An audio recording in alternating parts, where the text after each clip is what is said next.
ٹنگمرگ کے چھاندلوانی گام میں بہ رہے نال پوشکول میں بھاری مقدار میں مختلف اقسام کی زائد المعاد دوائیاں ڈالی گئی ہیں۔ مقامی لوگوں نے اس اقدام پر سخت برہمی کا اظہار کیا ہے۔ چھاندلوانی گام کے لوگوں کا کہنا ہے کہ بڑی آبادی اسی نالے پوشکول کا پانی پینے کے لیے استعمال کرتے ہیں، جبکہ اس نالے میں ڈالی گئی زہریلی ادویات انسانی جانوں کے لیے خطرناک ثابت ہو سکتا ہے۔ مقامی لوگوں نے اس طرح کی عمل کو انجام دینے والوں کے خلاف سخت کارروائی کرنے کا مطالبہ کیا ہے۔ جس نے بھی یہ کیا ہے اس نے انسانیت کے خلاف کیا ہے، مگر کسی بد ضمیر آدمی نے یہ لایا ہے اور ادھر پھینکا ہے۔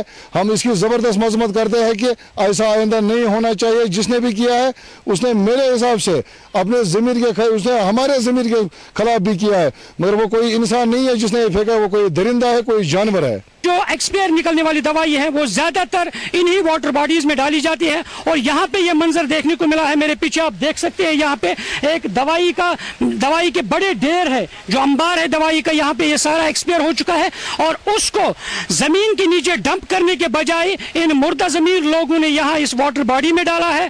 اور دیکھنے والی بات یہ ہے کہ یہ جو نالے پشکول ہے، نیچے جو ایک بڑی آبادی ہے وہ اس پانی کا ہی استعمال کرتے ہیں، اور ضرورت اس بات کی ہے ان مردہ ضمیر لوگوں کے خلاف سخت سے سخت قانونی کارروائی ہونی چاہیے۔ منیر حسین، نیوز 18 اردو، چھاندل، ٹنگمرگ۔